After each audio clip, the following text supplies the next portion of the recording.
Hi, this is Corncod One of Nationalist News and Notes. Gee, there's so much going on right now in the political world.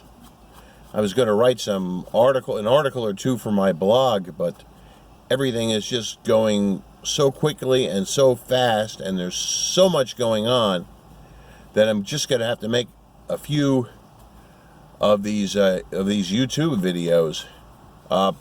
The one thing I wanted to talk about a little bit today is the issue of that most horrible of U.S. senators, John McCain, who is a person that the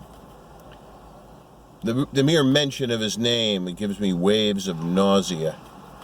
I think he's the most dishonest, disingenuous, dirty dealing, bowing to the Democrats, New World Order stooge that I think we've ever had in the United States Senate, at least in the Republican Party. You know, there's a lot of made-up drama now about his impending demise. And the first thing I saw yesterday in various news reports was some very confused statements by his daughter, Meghan McCain, that she was sort of fishing around for an apology from the Trump administration to McCain before he died, which I think is the most ridiculous thing I've ever heard. He was a radical anti-Trumper from the beginning. He doesn't deserve any kind of apology. He sought to undermine the administration and everything he did. His values of war, and constant war every day of the week, invade any country that we have any kind of minor diplomatic problem with. The man's a sociopath.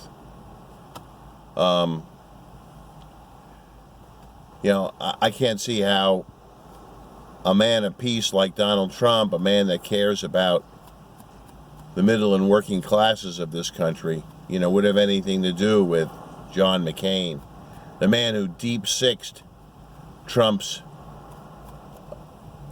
proposal to get rid of Obamacare. So I sincerely hope that there's no apology to John McCain. There's no apology necessary or needed. He's been an enemy of Trump since day one.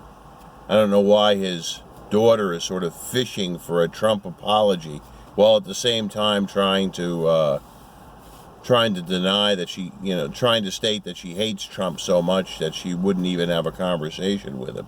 Fine, I say, fine. I mean, the man's been a screw-up since he went into the Navy, and continually leaned upon the fact that both his grandfather and his father were both admirals in the naval service. As a young A-4 bomber pilot, carrier-borne bomber pilot, attack plane,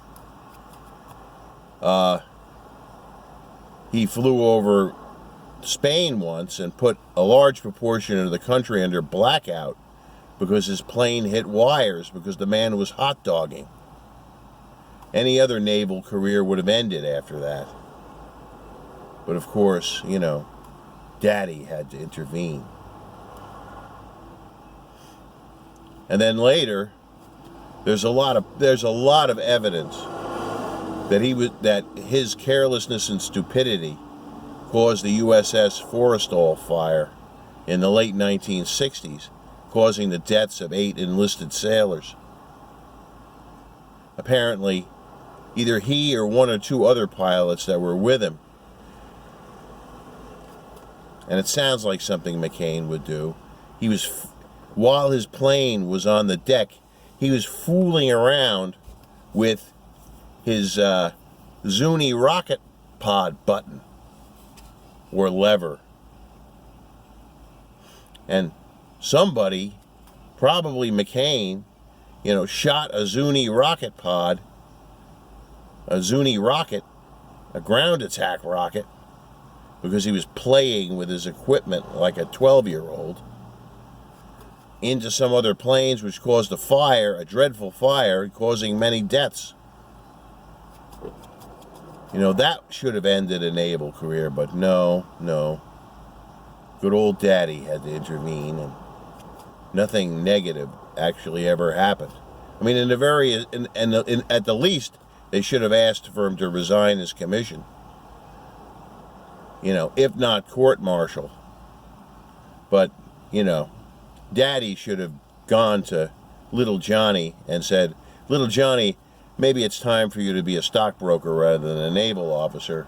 Maybe you ought to resign your commission. Maybe I can arrange for you to get out of the Navy without being court-martialed." But of course, no. Daddy went all the way for little Johnny. And then comes the Vietnam War. Now, from what I hear, after he was captured by the North Vietnamese, he definitely gave propaganda broadcasts for the North Vietnamese. And there doesn't seem to be any evidence that if he was first physically abused or tortured in order to perform these broadcasts. I don't know. From what I hear, anybody that raises John McCain's name to American veterans who had been captured by the North Vietnamese and given bad treatment, their eyes roll. Out of loyalty, they don't say anything about his bad behavior while in enemy captivity, on siding with the enemy. But their eyes roll. So, this man comes back into the United States on crutches. And it made for great visibility. Interesting thing is his legs weren't injured. And so, here's a guy who parlayed his POW status into becoming a United States Senator. While he was a United States Senator, almost as soon as he got back from Vietnam, he ditched his first wife, which, interestingly enough, his first wife was very good friends with, believe it or not, Ronald and Mrs. Reagan. And apart from pure business, Ronald Reagan never spoke to McCain again after that, because he abandoned his first wife so he could find a second wife with money to finance his political ambitions. So he's a real dishonorable person. An irresponsible person, a dishonorable person. Then he gets into public office and runs as a conservative, trumpeting his veteran status and his status as a former POW, using that to get elected in a Republican state like Arizona. But he was always very coy with it. He would always vote the establishment vote. He would always vote the New World Order vote. He would always vote the globalist vote when he could. Just so long as the rubes back home in Arizona didn't get wind of just how liberal he was voting. And so, yeah, he's a sneaky and devious man. So,